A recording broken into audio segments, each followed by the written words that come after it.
യേശുവിൻ വാഗ്ദാനമേ പാവനാത്മനേ, ജീവൻ നൽകുന്ന ചൈതന്യമേ പരിശുദ്ധാത്മാവേ. യേശുവിൻ വാഗ്ദാനമേ പാവനാത്മനേ, ജീവൻ നൽകുന്ന ചൈതന്യമേ പരിശുദ്ധാത്മാവേ.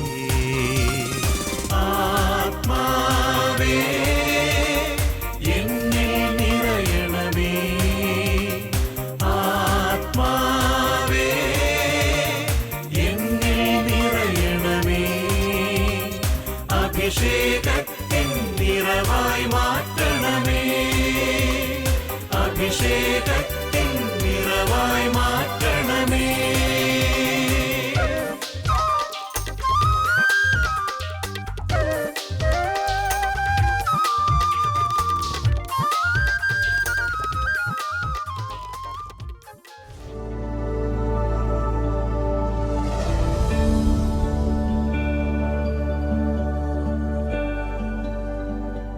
Price the lord. ക്ഷേമ ഇസ്രായേലിലേക്ക് എല്ലാ മാന്യ പ്രേക്ഷകർക്കും സ്വാഗതം. ഗത്സമനയിൽ വേദനകളുടെ രാത്രിയിൽ പ്രലോഭനങ്ങളുടെ നടുവിൽ നമ്മുടെ കർത്താവിന് കൂട്ടായി ഉണ്ടായിരുന്നത് പ്രാർത്ഥനയാകുന്ന പാറയായിരുന്നു. അതുകൊണ്ടാവണം പ്രലോഭനങ്ങളിൽ അകപ്പെടാതിരിക്കാൻ ഉണർന്നിരുന്നു പ്രാർത്ഥിക്കുവേൻ എന്ന് തൻ്റെ ശിഷ്യന്മാരോട് അവൻ പറയുന്നതും. കർത്താവിനോട് ചേർന്ന് നിൽക്കുമ്പോൾ പോലും നമ്മെ വീഴ്ത്താൻ കെൽപ്പുള്ള അന്ധകാര ശക്തികൾക്കെതിരെ പോരാടാൻ, പതിയിരിക്കുന്ന പ്രലോഭനങ്ങളെ അതിജീവിക്കാൻ കർത്താവിൻ്റെ ആയുധങ്ങൾ നാം സ്വീകരിച്ചേ മതിയാകൂ. ആത്മീയ യുദ്ധത്തിൻ്റെ ആവശ്യകതയെപ്പറ്റി ഇന്ന് നമ്മളോട് പറഞ്ഞു തരുന്നത് Karas Bhavan director reverend father Kurian കാരിക്കലാണ്. ദൈവവചനം ശ്രവിക്കാൻ നമുക്ക് കാതോർക്കാം.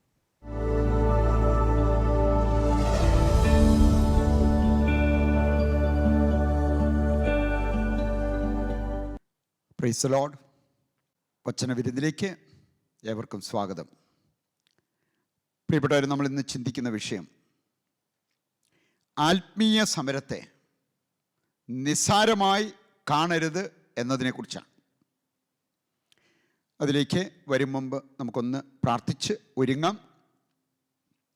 1 സാമുവേൽ 15-ാം അധ്യായത്തിൻ്റെ 23-ാമത്തെ വചനം പറയുന്നത്, കർത്താവിൻ്റെ വചനം നീ തിരസ്കരിച്ചതിനാൽ കർത്താവ് നിന്നെയും തിരസ്കരിച്ചിരിക്കുന്നു. സാമുവേൽ സാവൂളിനോട് പറഞ്ഞ ഒരു കാര്യമാണ്. ദൈവത്തിൻ്റെ വചനം കേൾക്കുമ്പോൾ ഇത് നമ്മുടെ ഹൃദയത്തിൽ നമ്മൾ സൂക്ഷിക്കണം. വചനം നമ്മൾ തിരസ്കരിച്ചാൽ ദൈവം നമ്മയും തിരസ്കരിക്കും. വചനം തിരസ്കരിക്കപ്പെടാതെ അത് ഹൃദയത്തിലേക്ക് ഏറ്റെടുക്കപ്പെടുവാനുള്ള കൃപയ്ക്കും അനുഗ്രഹത്തിനുമായി പ്രാർത്ഥിക്കാം. പിതാവേ, അങ്ങയുടെ പരിശുദ്ധാത്മാവിനെ ഞങ്ങൾക്ക് നൽകി ഞങ്ങളെ സഹായിക്കണമേ, ശക്തിപ്പെടുത്തണമേ. വചനം പ്രഘോഷിക്കുവാനും വചനം ശ്രവിക്കുവാനും വചനം ഗ്രഹിക്കുവാനും ആ വചനത്തിന് വേണ്ടതുപോലെ പ്രത്യുത്തരം നൽകുവാനും വേണ്ട അഭിഷേകവും അനുഗ്രഹവും ഞങ്ങൾക്ക് നൽകണമേ. ഞങ്ങൾ ഓരോരുത്തരും വചനം കേട്ടുകൊണ്ടിരിക്കുമ്പോൾ അനുഗ്രഹിക്കപ്പെടട്ടെ. ഞങ്ങൾക്ക് വേണ്ടതെല്ലാം നൽകി ഞങ്ങളെ അനുഗ്രഹിക്കുമാറാകണമേ. നിത്യം പിതാവും പുത്രനും പരിശുദ്ധാത്മാവുമായ സർവേശ്വര എന്നേക്കും ആമേൻ. ഈശോ മിശിഹായ്ക്ക് സ്തുതിയായിരിക്കട്ടെ. പ്രിയപ്പെട്ടവരെ, നമ്മൾ ബോധവാന്മാരാണെങ്കിലും അല്ലെങ്കിലും നമ്മൾ യഥാർത്ഥത്തിൽ ഒരു സമരത്തിലാണ്. ആത്മീയ സമരം, ഇംഗ്ലീഷിൽ സ്പിരിച്വൽ വാർഫെയർ എന്ന് പറയും. ഈ ഒരു കാര്യം ഓരോ നിമിഷവും നമ്മുടെ ജീവിതത്തിൽ നടന്നുകൊണ്ടിരിക്കുന്ന കാര്യമാണ്. 1-2 വചനഭാഗങ്ങൾ ഇക്കാര്യം വ്യക്തമായിട്ട് നമ്മുടെ മുമ്പിൽ കൊണ്ടുവരുന്നുണ്ട്. എഫേസസ് 6-ാം അധ്യായത്തിൻ്റെ 10 മുതൽ 17 വരെയുള്ള തിരുവചന ഭാഗം നമുക്ക് വളരെ വളരെ സുപരിചിതമായിരിക്കാം. പക്ഷെ വീണ്ടും വീണ്ടും നമ്മൾ ധ്യാനിച്ച് പ്രാർത്ഥിക്കുമ്പോഴാണ് അതിൻ്റെ ആഴങ്ങളിലേക്ക് ഇറങ്ങിച്ചെല്ലുവാൻ നമുക്ക് സാധിക്കുക. പൗലോസ്ലീഹ പറയുന്നത് നമ്മളൊരു ആത്മീയ സമരത്തിലാണ്. അതാണ് അതിൻ്റെ തലക്കെട്ടായിട്ട് ടൈറ്റിലായിട്ട് കൊടുത്തിരിക്കുന്നത് പോലും, ആത്മീയ സമരം. വീണ്ടും 2 കൊറിന്തോസ് 10-ാം അധ്യായത്തിൻ്റെ 2-ാമത്തെ വചനം വായിച്ചാൽ നമ്മളൊരു യുദ്ധത്തിലാണെന്നും ഈ യുദ്ധത്തിന് വേണ്ടത് ആത്മീയമായിട്ടുള്ള ആയുധങ്ങളാണെന്നും പൗലോസ് അപ്പോസ്തലൻ നമ്മെ ഓർമ്മിപ്പിക്കുന്നത് കാണാൻ സാധിക്കും. പ്രിയപ്പെട്ടവരെ, ഈ ആത്മീയ സമരം ഗൗരവപൂർവം എടുക്കാത്തവർ വളരെ വലിയ പ്രശ്നത്തിൽ ചെന്ന് നിപതിക്കാം എന്നുള്ളത് വചനം വ്യക്തമായിട്ട് നമ്മളെ പഠിപ്പിക്കുന്നുണ്ട്. കാരണം നമ്മുടെ ശത്രുവായ പിശാച് അലറുന്ന സിംഹത്തെ പോലെ ആരെ വിഴുങ്ങണമെന്ന് നോക്കി നടക്കുന്നവനാണ്. 1 പത്രോസ് 5-ാം അധ്യായത്തിൻ്റെ 7-8 വചനങ്ങൾ ഇക്കാര്യം വ്യക്തമായി നമ്മളെ പഠിപ്പിക്കുന്നുമുണ്ട്. 1-2 സംഭവങ്ങൾ എൻ്റെ മനസ്സിലേക്ക് വരുന്നത്. ഒന്നാമത്തെ സംഭവം, പഠിച്ചുകൊണ്ടിരിക്കുന്ന മകനെക്കുറിച്ച് അവൻ്റെ അമ്മയും അപ്പനും ഒരുപോലെ പറഞ്ഞൊരു കാര്യം, അച്ഛാ ഇവൻ എന്നാണ് ഇത് സീരിയസ് ആയിട്ട് എടുത്ത് ഇവൻ്റെ പഠനം ഒന്ന് പൂർത്തിയാക്കാൻ പോകുന്നത്? ഇവൻ സീരിയസ് ആയിട്ട് എടുത്തിരുന്നെങ്കിൽ ഈ സമയം കൊണ്ട് ഇവൻ്റെ പഠനം കഴിഞ്ഞ് അവന് ജോലിയിൽ പ്രവേശിക്കാമായിരുന്നു. അവന് സീരിയസ്നെസ് ഇല്ല, ഗൗരവപൂർവം അവനിത് എടുക്കാത്തത് കൊണ്ടാണ് അവൻ്റെ പഠനം പൂർത്തിയാക്കാൻ പറ്റാതെ പോകുന്നത്. മറ്റൊരു സംഭവം, ഒരു സ്ത്രീയെക്കുറിച്ച് അവരുടെ ഭർത്താവും അവളുടെ അമ്മയും ഒരുപോലെ പറഞ്ഞൊരു കാര്യം, അച്ഛാ 2 പ്രാവശ്യം അബോർഷനായ വ്യക്തിയാണ് ഇവള്, എന്നിട്ടും ഗൗരവപൂർവം എടുക്കുന്നില്ല. അപ്പോൾ അവൾ വീണ്ടും ഗർഭിണിയായിരുന്നു. ഗൗരവപൂർവം എടുക്കുന്നില്ല. 2 പ്രാവശ്യത്തെ ഈ അനുഭവത്തിൻ്റെ വെളിച്ചത്തിലെങ്കിലും അവൾ കുറച്ചുകൂടെ സീരിയസ് ആകണ്ടയോ? അതാണ് അവർ ചോദിച്ചത്. പ്രിയപ്പെട്ടവരെ, ഈ സംഭവങ്ങളുടെ വെളിച്ചത്തിൽ ചിന്തിക്കുമ്പോൾ എൻ്റെ മനസ്സിലേക്ക് വരുന്നത്, ഇതിനേക്കാളൊക്കെ എത്ര ഗൗരവപൂർവം നമ്മൾ എടുക്കേണ്ടതാണ് നമ്മുടെ ആത്മീയ സമരം. അല്ല എങ്കിൽ നമ്മുടെ ശത്രുവായ പിശാചിൻ്റെ മുമ്പിൽ നമ്മൾ പരാജയപ്പെട്ടിരിക്കും എന്നുള്ളത് ദൈവത്തിൻ്റെ വചനം നമ്മെ ഓർമ്മിപ്പിക്കുന്ന കാര്യമാണ്. നമുക്കൊരു 5 പ്രധാനപ്പെട്ട കാര്യങ്ങൾ ഈ സമരത്തിൽ നാം വിജയിക്കേണ്ടതിന് നമ്മൾ ചെയ്യേണ്ട ഒരു 5 പ്രധാനപ്പെട്ട കാര്യങ്ങളെക്കുറിച്ച് നമുക്ക് ചിന്തിക്കാം. ഒന്നാമത്തെ കാര്യം, നമുക്ക് കർത്താവിൽ കരുത്തുള്ളവരായിരിക്കാൻ കഴിയണം. നമുക്ക് വേണമെങ്കിൽ ആരോഗ്യമില്ലാതെ, ആത്മീയതയില്ലാതെ നമ്മുടെ ജീവിതം മുമ്പോട്ട് നയിക്കാം. ആത്മീയതയും ആരോഗ്യവും എല്ലാം നഷ്ടപ്പെടുത്തുന്ന രീതിയിലുള്ള ഒരു ജീവിത ശൈലിയുമായി നമുക്ക് മുമ്പോട്ട് പോകാൻ പറ്റും. എന്നാൽ എഫേസസ് 6-ാം അധ്യായത്തിൻ്റെ 10 മുതൽ പ്രത്യേകിച്ച് 12-ാമത്തെ വചനം വായിച്ചാൽ അവിടെ പറഞ്ഞിരിക്കുന്നത്, B strong in the Lord. കർത്താവിൽ കരുത്തുള്ളവരായിരിക്കുവിൻ. ഈ കരുത്ത് നമുക്കുണ്ടാകണമെങ്കിൽ വേണ്ടതുപോലെ പ്രാർത്ഥന നമ്മുടെ ജീവിതത്തിൽ ഉണ്ടാകണം. വേണ്ടതുപോലെ ദൈവത്തിൻ്റെ വചനം നമ്മൾ വായിച്ച് ധ്യാനിക്കുന്നവരായിരിക്കണം. സ്ഥിരമായി വിശുദ്ധ കുർബാനയിൽ സംബന്ധിച്ച് കുർബാന സ്വീകരിക്കുന്നവരായിരിക്കണം. കൂടെ കൂടെ കുമ്പസാരിക്കാനുള്ള മനസ്സ് നമ്മൾ കാണിക്കണം.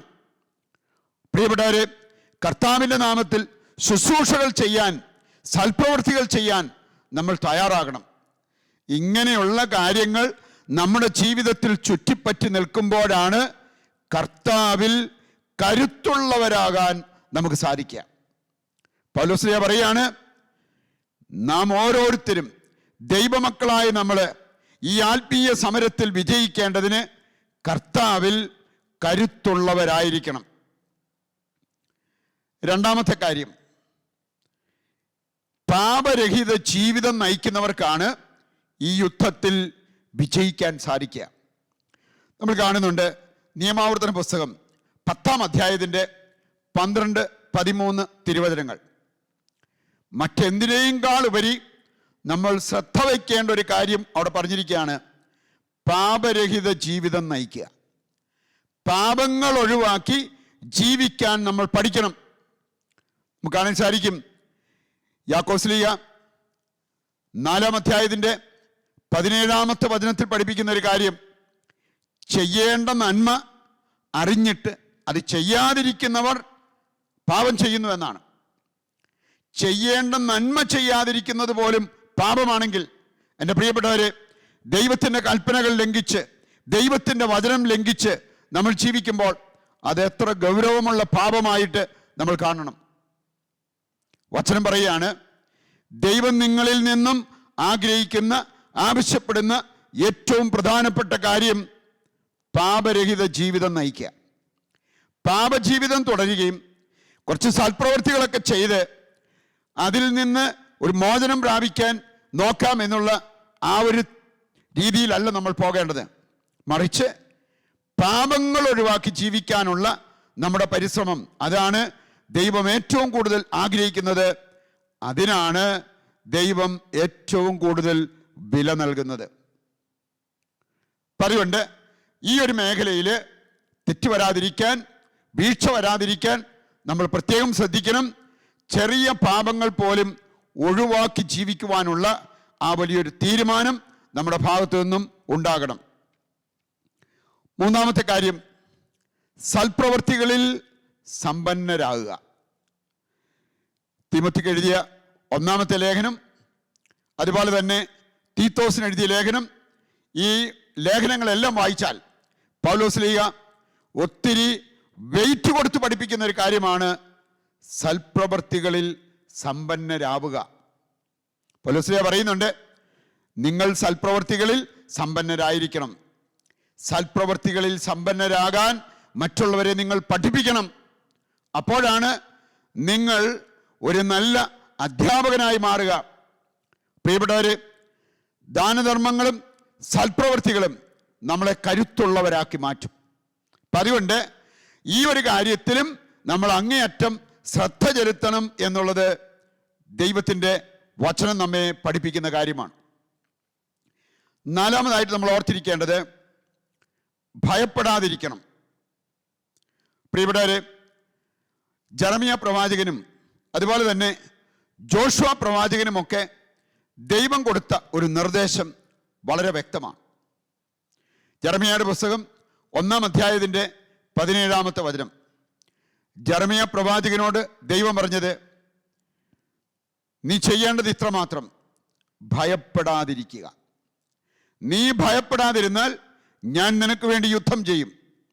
നീ ഭയപ്പെട്ടാൽ ഞാൻ നിന്നെ പരിഭ്രാന്തനാക്കും. ജോഷുവ പ്രവാചകനും ഇതേ സന്ദേശം ദൈവം നൽകുന്നത് കാണാൻ സാധിക്കും.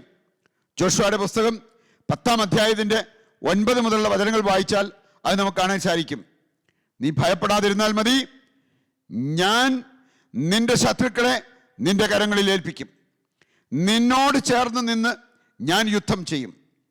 ഭയപ്പെടാതെ ദൈവത്തോട് ചേർന്ന് നിൽക്കുന്നവർക്ക് വേണ്ടി ദൈവം യുദ്ധം ചെയ്യുന്നത് നിശ്ചയമായിട്ടും അവർ കണ്ടിരിക്കും. അതുകൊണ്ട് പ്രിയപ്പെട്ടവരെ, നമ്മളെ ഭരിക്കേണ്ടത് ഭയമല്ല, നമ്മളെ നയിക്കേണ്ടത് വിശ്വാസമാണ്. ദൈവത്തിൽ ആശ്രയിക്കാനും ദൈവത്തിൽ വിശ്വാസം അർപ്പിച്ച് ജീവിതം മുമ്പോട്ട് നയിക്കാനും നമുക്ക് സാധിക്കുന്നുണ്ടെങ്കിൽ ഭയത്തിൻ്റെ ആവശ്യം നമ്മുടെ ജീവിതത്തിൽ വരില്ല. 5-ാമതായിട്ട് പൗലോസ്ലീഹ നമ്മളെ പ്രത്യേകം പഠിപ്പിക്കുന്ന ഒരു കാര്യം, ദൈവത്തിൻ്റെ ആയുധങ്ങൾ നമ്മൾ എടുക്കണം. ദൈവത്തിൻ്റെ ആയുധങ്ങൾ ധരിക്കുവിനെന്ന് പൗലോസ് അപ്പോസ്തലൻ വളരെ വ്യക്തമായും ശക്തമായും നമ്മളോട് പറഞ്ഞിരിക്കുന്ന കാര്യമാണ്. നമുക്കറിയാം, പൗലോസ്ലീഹയുടെ വാക്കുകളിൽ പറഞ്ഞാൽ ഒരു ക്രിസ്ത്യാനി പടയാളിയാണ്. Christian is a soldier. ഒരു ക്രിസ്ത്യാനി പടയാളിയാണ്, ക്രിസ്തുവിൻ്റെ പടയാളിയാണ്. അതുകൊണ്ട് തന്നെ ഒരു പടയാളിയെപ്പോലെ ആയുധങ്ങളെടുത്ത് ജീവിതത്തിൽ മുമ്പോട്ട് പോകണമെന്ന് ദൈവത്തിൻ്റെ വചനം വ്യക്തമായിട്ട് നമ്മളെ പഠിപ്പിക്കുന്ന കാര്യമാണ്. എഫേസസ് 6-ാം അധ്യായത്തിൽ 10 മുതൽ 17 വരെയുള്ള ഈ വചനഭാഗത്തിൽ തന്നെ 6 ആയുധങ്ങളെക്കുറിച്ച് ദൈവം നമ്മളെ പഠിപ്പിക്കുന്നത് കാണാൻ സാധിക്കും. വചനം നമ്മെ ഓർമ്മിപ്പിക്കുന്നത് കാണാൻ സാധിക്കും. ഒരു പടയാളി ഉപയോഗിക്കുന്ന അല്ലെങ്കിൽ ധരിക്കുന്ന പല കാര്യങ്ങളോട് ഉപമിച്ചുകൊണ്ടാണ് ഈ വലിയ സന്ദേശം പൗലോസ് അപ്പോസ്തലൻ നമുക്ക് നൽകുക. 1-ാമത്തെ കാര്യം, സത്യം കൊണ്ട് അരമുറുക്കുക എന്ന് പറഞ്ഞാൽ സത്യം നമുക്ക് ബെൽറ്റായിട്ട് മാറണം. നമ്മൾ പാൻ്റ് ഇട്ടിട്ടാണെങ്കിലും മറ്റേലര് മുണ്ടെടുത്തിട്ടാണെങ്കിലും അത് ബെൽറ്റ് കൊണ്ട് മുറുക്കാറുണ്ട്. കാരണം ആ വസ്ത്രധാരണം കുറച്ചുകൂടി നമുക്ക് സുരക്ഷിതമായിരിക്കാൻ ബെൽറ്റ് കൊണ്ട് നമ്മുടെ പാൻറ്റിനെ നമ്മൾ മുറുക്കുന്നത് പോലെ നമ്മുടെ ജീവിതത്തെ സത്യം കൊണ്ട് നമ്മൾ മുറുക്കിയിരിക്കണം. നമുക്കാണെന്ന് വിചാരിക്കും പ്രഭാഷകൻ 4:28 വായിച്ചാൽ അവിടുത്തെ കാതലായ സന്ദേശം, മരിക്കേണ്ടി വന്നാൽ പോലും സത്യം കൈവിടരുത്. അങ്ങനെയുള്ളവർക്ക് വേണ്ടി കർത്താവ് യുദ്ധം ചെയ്യും. പ്രിയപ്പെട്ടവരെ, ഈ ഒരു കാര്യം നമ്മുടെ ജീവിതത്തിൽ നടക്കണമെങ്കിൽ നമ്മുടെ ആഗ്രഹങ്ങൾക്കും മോഹങ്ങൾക്കും എതിരായിട്ട് നമ്മൾ യുദ്ധം ചെയ്യണം. സത്യത്തിൽ നിന്ന് വ്യതിചലിക്കാനുള്ള പ്രലോഭനങ്ങൾ നമ്മുടെ ജീവിതത്തിലേക്ക് വന്നേക്കാം. അവിടെ പിടിച്ചു നിൽക്കാൻ നമുക്ക് സാധിക്കണം. മരിക്കേണ്ടി വന്നാൽ പോലും ഞാനൊരു നുണ പറയില്ല, മരിക്കേണ്ടി വന്നാൽ പോലും ഒരസത്യത്തിലേക്ക് ഞാൻ പോകില്ല എന്ന് പറയാൻ സാധിക്കുന്നവരാണ് യുദ്ധം ചെയ്ത് മുമ്പോട്ട് പോകുന്നവർ. അവർക്ക് വേണ്ടി ദൈവമായ കർത്താവ് പടപൊരുതും. ഒരു വീരയോദ്ധാവിനെ പോലെ അവരുടെ ജീവിതത്തിലേക്ക് വിജയം കൊണ്ടുവരുവാൻ ദൈവം അവരുടെ കൂടെ ഉണ്ടായിരിക്കുമെന്ന് കർത്താവിൻ്റെ വചനം നമ്മെ ഓർമ്മിപ്പിക്കുകയാണ്. രണ്ടാമത്തെ കാര്യം പറഞ്ഞിരിക്കുകയാണ്, നീതിയുടെ കവചം ധരിക്കുക. കവചം നമുക്കറിയാം, അതൊരു ഉറയാണ്. നമ്മളാണെങ്കിലും പലപ്പോഴും പ്രധാനപ്പെട്ട ചില പേപ്പർ ലാമിനേറ്റ് ചെയ്യും. ലാമിനേറ്റ് ചെയ്ത് കഴിഞ്ഞാൽ അതിൽ വെള്ളം വീണാലും ചെളി പറ്റിയാലും നമുക്ക് ആ പേപ്പർ നഷ്ടപ്പെടാതെ ഇരിക്കാൻ അത് നമ്മളെ സഹായിക്കുന്നു. ഏതാണ്ട് ഇതുപോലെ നീതിയുടെ കവചം നമ്മൾ ധരിക്കണം. പ്രിയപ്പെട്ടവരെ, നമ്മൾ സങ്കീർത്തനം 112:6 മുതലുള്ള തിരുവചനങ്ങളിലൂടെ കടന്നു പോയാൽ നീതിമാന് ദൈവം വാഗ്ദാനം ചെയ്തിരിക്കുന്ന ഒരു പ്രധാനപ്പെട്ട കാര്യം നമുക്ക് കാണാൻ സാധിക്കും. ശത്രുക്കൾ അവൻ്റെ ചുറ്റും ഉയരുമ്പോഴും അവന് കുലുങ്ങാതെ ഉറച്ചു നിൽക്കാൻ സാധിക്കും. അവന് തല ഉയർത്തി നിൽക്കാൻ സാധിക്കും. അങ്ങനെയുള്ള കാര്യങ്ങളെക്കുറിച്ച് നീതിമാന് ദൈവം വാഗ്ദാനം ചെയ്തിരിക്കുന്ന ഒത്തിരിയേറെ കാര്യങ്ങളെക്കുറിച്ച് ഈ ഒരൊറ്റ സങ്കീർത്തനത്തിൽ തന്നെ നമുക്ക് മനസ്സിലാക്കാൻ സാധിക്കും. അപ്പം അതുകൊണ്ട് നീതിയുടെ കവചം നമ്മൾ ധരിക്കണം. വീണ്ടും നമുക്ക് കാണാൻ സാധിക്കും, മൂന്നാമതായിട്ട് പറഞ്ഞിരിക്കുന്ന ഒരു കാര്യം സമാധാനം. അതിനെ താരതമ്യപ്പെടുത്തിയിരിക്കുന്നത് ഷൂസിനോടാണ്. ചെരുപ്പ്, ഷൂസ്, ഇതൊക്കെ നമ്മൾ ധരിക്കുന്നത് നമുക്കറിയാം നമ്മുടെ കാല് സുരക്ഷിതമായിരിക്കും. നമ്മൾ മുള്ളിൻ്റെ പുറത്തൂടെ പോയാലും ചെളിയുടെ പുറത്തൂടെ നടന്നാലും നമ്മുടെ കാലിൽ ചെളി പറ്റാതെ മുറിവേൽക്കാതിരിക്കാൻ അത് നമ്മെ സഹായിക്കുന്നു. ഏതാണ്ട് ഇതുപോലെ സമാധാനം നമ്മുടെ ജീവിതത്തെ ഭരിക്കണം. പ്രിയപ്പെട്ടവരെ, കർത്താവിൻ്റെ വചനപ്രകാരം ജീവിക്കാൻ പഠിച്ച, ദൈവത്തിൻ്റെ കൽപ്പനകൾ അനുസരിച്ച് ജീവിക്കാൻ പഠിച്ച വ്യക്തികൾക്ക് സമാധാനം കെടുത്തുന്ന രീതിയിൽ പലരും പ്രവർത്തിച്ചിട്ടും പിടിച്ചു നിൽക്കാൻ സാധിച്ചു. സമാധാനം കെടുത്തുന്ന രീതിയിലുള്ള പ്രശ്നങ്ങൾ ഉയർന്നു വന്നപ്പോഴും അവർക്കവിടെ പിടിച്ചു നിൽക്കാൻ സാധിച്ചു. എങ്കിൽ ഈ സമാധാനം കർത്താവിന് മാത്രം നൽകാൻ പറ്റുന്ന ശാശ്വതമായ ഈ സമാധാനം നമ്മളെ നയിക്കണം. മറ്റൊരു കാര്യം പറഞ്ഞിരിക്കുന്നത്, വിശ്വാസം നമ്മുടെ പരിചയമായിട്ട് മാറണം. പലപ്പോഴും ശത്രു നമ്മളെ വെട്ടിവീഴ്ത്താൻ നോക്കുമ്പോൾ പരിച നമ്മളെ സഹായിക്കും. അതുപോലെ വിശ്വാസത്താൽ നയിക്കപ്പെടുന്ന വ്യക്തികൾക്ക് ശത്രുക്കളിൽ നിന്നുള്ള ആ ദ്രോഹമേൽക്കാതിരിക്കാൻ അതവരെ സഹായിക്കും. ഹെബ്രായ ലേഖനം 11-6 നൽകുന്ന സന്ദേശം, വിശ്വാസം കൂടാതെ നമുക്കാർക്കും ദൈവത്തെ പ്രസാദിപ്പിക്കുവാൻ സാധ്യമല്ല. 5-ാമത്തെ കാര്യം പറഞ്ഞിരിക്കുന്നത്, രക്ഷ ഒരു പടത്തൊപ്പി പോലെ നമ്മൾ അണിയണം. യേശുക്രിസ്തുവിലുള്ള രക്ഷ നമ്മൾ അനുഭവിക്കുന്നവരാണെങ്കിൽ, പ്രിയപ്പെട്ടവരെ, പലപ്പോഴും യാത്രയിൽ അപകടമുണ്ടാകാതിരിക്കാൻ നിർബന്ധപൂർവ്വം പറയാറുള്ളൊരു കാര്യമാണ് ഹെൽമറ്റ്. പ്രത്യേകിച്ച് 2 വീലറിൽ പോകുമ്പോൾ, മോട്ടോർ സൈക്കിളിൽ പോകുമ്പോൾ ഹെൽമറ്റ് ഉപയോഗിക്കുക. യേശുവിലുള്ള രക്ഷ അനുഭവിക്കുന്ന വ്യക്തിക്ക് അവരുടെ ജീവിതത്തിൽ ആ സുരക്ഷിതത്വം അനുഭവിക്കുവാൻ സാധിക്കും. 6-ാമത്തെ ആയുധം വചനമാകുന്ന വാള്. എഫേസസ് 6-ാം അധ്യായം 17-ാമത്തെ വചനം. സാത്താൻ വചനം ഉപയോഗിച്ച് യേശുവിനെ പ്രലോഭിപ്പിക്കാൻ നോക്കിയപ്പോഴും യേശു വചനം ഉപയോഗിച്ച് അവനെ പരാജയപ്പെടുത്താൻ പരിശ്രമിച്ചത് മത്തായിയുടെ സുവിശേഷം 4-ാം അധ്യായത്തിലും ലൂക്കായുടെ സുവിശേഷം 4-ാം അധ്യായത്തിലും ഒക്കെ നമുക്ക് കാണാൻ സാധിക്കും. പ്രിയപ്പെട്ടവരെ, ക്രിസ്തീയ ജീവിതത്തിൽ നിലനിൽക്കുവാൻ, ക്രിസ്ത്യാനികൾ എന്ന നിലയിൽ സുരക്ഷിതരായിരിക്കുവാൻ, ആത്മീയ സമരത്തിൽ വിജയിക്കുവാൻ നമുക്ക് സാധിക്കണമെങ്കിൽ ഈ ആയുധങ്ങളെല്ലാം നമുക്കും ആവശ്യമാണ്. ഈ സത്യം മനസ്സിലാക്കി നമ്മുടെ ജീവിതം മുമ്പോട്ട് നയിക്കുവാനുള്ള കൃപയ്ക്കും അനുഗ്രഹത്തിനുമായി ദിവ്യകാരുണ്യത്തിന് മുമ്പിലിരുന്ന് നമുക്കിപ്പോൾ പ്രാർത്ഥിക്കാം.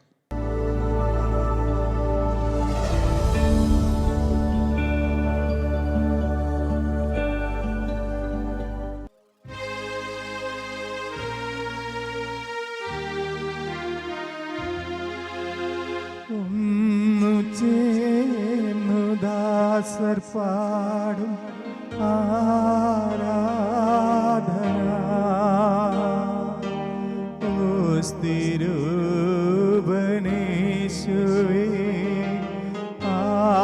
ആരാധന ഒന്നു ചേർന്നു ദാസർ പാടും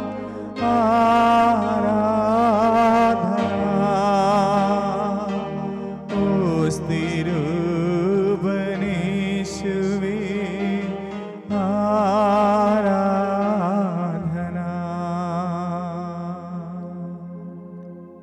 ഈശോയിൽ പ്രിയപ്പെട്ടവരെ, കർത്താവിൻ്റെ സ്നേഹം നാം രുചിച്ചറിയുന്ന സമയമാണ് ഈ പ്രാർത്ഥനയുടെ സമയം, ആരാധനയുടെ സമയം.